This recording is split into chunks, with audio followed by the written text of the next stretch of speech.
L'ancien président Sarkozy plaide pour un rapprochement avec le Maroc aux dépens de l'Algérie.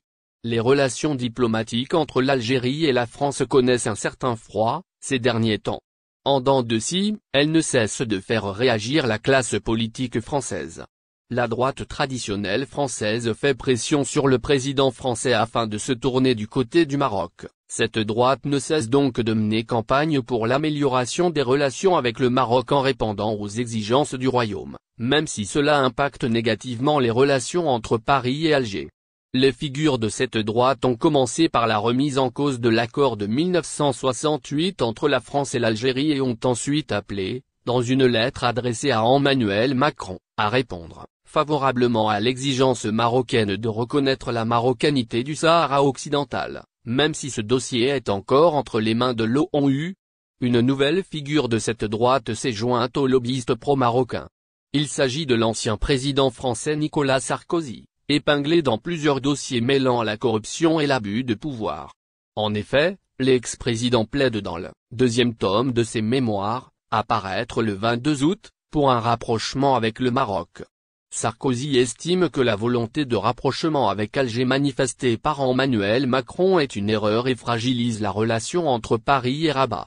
Sarkozy ne veut pas d'une relation artificielle avec l'Algérie. Dans son entretien paru le 16 août dans le quotidien Le Figaro, Sarkozy a donc pris parti en faveur du Maroc.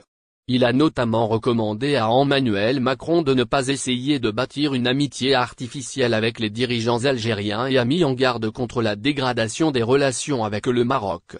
N'essayons pas de bâtir une amitié artificielle avec des dirigeants algériens qui utilisent systématiquement la France comme bouc émissaire pour masquer leurs propres défaillances et leur déficit de légitimité, affirme Sarkozy, qui ajoute que ces dirigeants refuseront cette amitié, car ils ont trop besoin de détourner l'attention de l'échec dans lequel ils ont plongé leur pays en accusant régulièrement la France de tous les maux.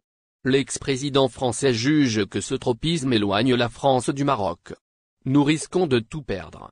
Nous ne gagnerons pas la confiance de l'Algérie, et nous perdons celle du Maroc, conclut-il. Il faut dire que la droite française mène une campagne contre la politique de rapprochement avec Alger menée par Emmanuel Macron. Fidèles à leur position anti-algérienne et pro-marocaine, les animateurs de ce courant politique ne cessent de faire pression sur le président français afin de changer de capitale. Cependant, Emmanuel Macron reste droit dans ses bottes et veut instaurer un climat de confiance avec l'Algérie, malgré les crises que traverse